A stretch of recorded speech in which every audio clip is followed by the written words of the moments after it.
Eu estou aqui hoje, dia 14 de fevereiro de 2025, 15 anos depois, conversando com o Dr. Renato Fernandes. Dr. Renato Fernandes era delegado de polícia em Porto Seguro, foi o delegado que iniciou as investigações acerca do caso dos professores. Dr. Renato, o senhor conhece a história, o doutor Renato, é importante esclarecer aqui que ele teve um AVC, tem uma certa dificuldade hoje de locomoção, na fala, mas ele lembra ainda de como que aconteceu o caso dos professores, e eu me lembro, doutor, que eu recebi um e-mail seu, pedi sua ajuda para ajudar a esclarecer o caso, e o senhor me falou que uma grande farsa estava sendo montada naquele caso. O senhor podia explicar isso para a gente? Boa tarde, Miro. Obrigado por estar aqui. Fico feliz em poder contribuir. À época eu era titular lá em Porto Seguro da primeira delegacia, que eles chamavam de Delegacia do Baianão. Ficava no alto, lá na entrada do Baianão mesmo. Eu, no final do expediente, me avisaram que tinha ocorrido um latrocínio. Aí eu fui perguntar o que era e me disseram que 2 professores haviam sido mortos. E então já comecei a investigar, trabalhar em cima disso. No transcorrer da investigação, eu percebi que havia alguns interesses para que fossem incriminados policiais Sandoval, Rodrigues e Caveirinha, Junto com o Edésio. que estariam atuando, dando cobertura para Edésio e Abade, porque esses professores estariam prejudicando politicamente Abade, por conta da PLB. Correto. E o que o senhor tem a falar, se o senhor puder falar, a respeito das acusações, né? Eu trabalhei muito em cima dessa situação, para tentar ver se havia o envolvimento de algum desses policiais, porque realmente eles tinham essa fama de que faziam justiça, Eram valentes. eram os policiais que, inclusive, quando eu saí em diligência pesada, eu chamava para ir comigo, me dava esse apoio. Mas eu digo para você que depois de mais de 90 dias de investigação, inclusive interceptação telefônica, que ficou quase 6 meses rodando, não apareceu uma linha que fosse indício suficiente para indiciamento formal deles. E por conta disso eu sofri bastante pressão, fui pressionado a fazer o indiciamento formal deles, e inclusive pedir a prisão, mas eu não cedi às pressões, até que eu fui transferido para Milagres, Lá no sertão. lá no sertão.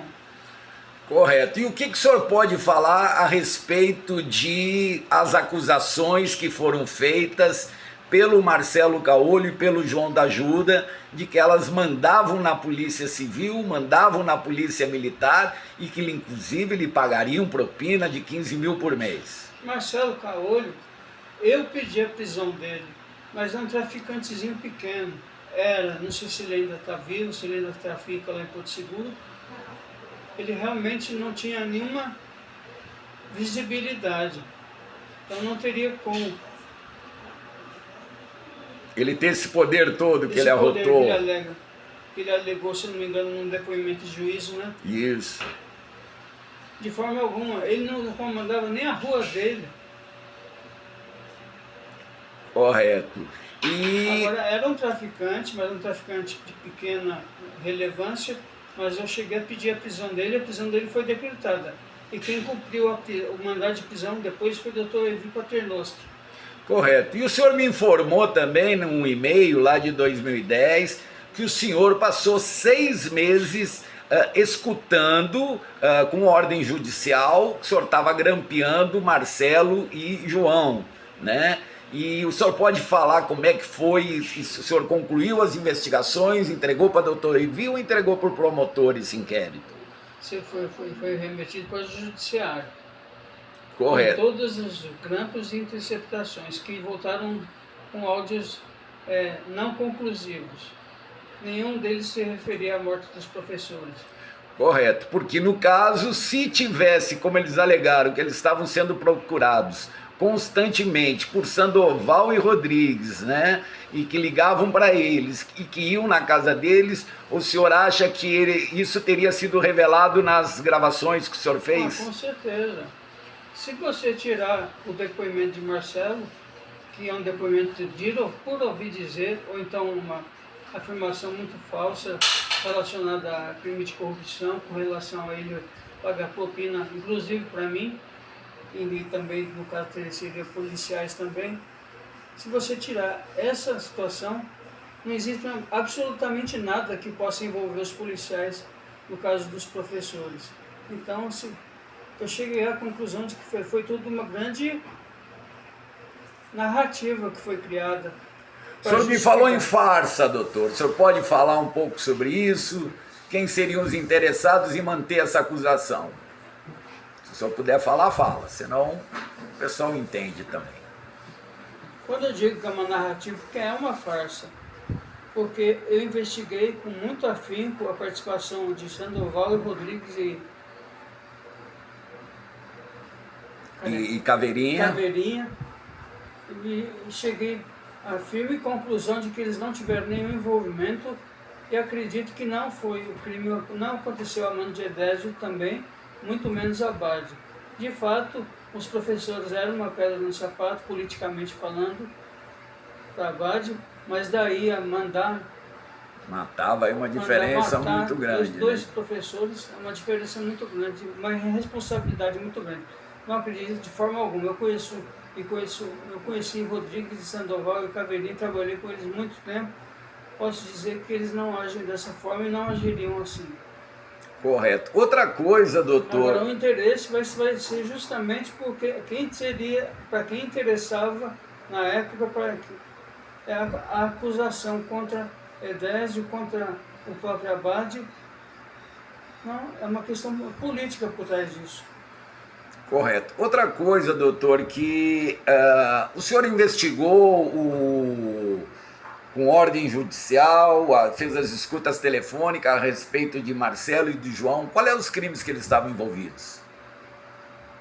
Que gerou esse inquérito contra eles, que o senhor pediu essa escuta? Marcelo era traficante, como todos sabem, foi de seguro. Era ou é ainda, não sei. O João já morreu. O João morreu. Nós sabíamos que o Marcelo tinha uma diferença que ele queria eliminar da concorrência dele, que ele as tinha como concorrente pequeno. Eu tenho a convicção que ele providenciou junto com o Rodrigo III. Com o Rodrigo III, a morte do pequeno. Foi levado lá para o centro histórico, salvo o melhor juízo, se eu não me engano. Isso, cidade histórica. Na cidade histórica, né? Correto. Né? E para a gente concluir, o que o senhor espera como policial que acompanhou isso, que garantiu que é uma farsa montada? O que o senhor espera desse caso? Eu espero que os policiais Rodrigues, Sandoval e Caveirinha consigam, através dos seus diligentes advogados, reverter essa situação para que anule a possibilidade de ocorrência de júri. Porque senão sabemos que vai haver uma manipulação por conta da comoção pública que existiu e existe sobre o caso. E a qualquer momento, daqui a 10 anos, se esse caso for novamente levantado, a comoção pública vai ser muito grande. E talvez eles possam ser condenados por um momento de comoção pública, e não por conta de fatos e provas que existem, que não existem provas e nem indícios suficientes para indiciamento. Tanto é que eu não indiciei e sofri bastante pressão por não ter feito esse indiciamento dos professores, dos policiais, no caso dos professores. Tá. E o que o senhor tem a dizer aí sobre o papel do delegado Evi, do promotor Dionelis e do promotor João Alves na condução desse processo? Como eu disse, quando eu concluí as investigações, eu não indiciei nenhum dos citados policiais, Abade nem Edésio. Não houve indiciamento, não chegou a ser uma conclusão, porque a princípio, para mim, veio como um latrocínio essas duas mortes. Correto. E aí o senhor foi retirado, foi transferido, e eles que deram a versão que... Isso, eu entreguei o inquérito sem o indiciamento. Posteriormente, o doutor Evi deu continuidade, juntamente com o doutor Dionelis, trabalhando nessa versão de que nessa narrativa de que os policiais teriam matado Amando de Edésio e também Amando de Abade. Os professores fizeram o indiciamento e pediram a prisão dos policiais, que passaram um bom tempo presos. Ok, doutor, obrigado aí.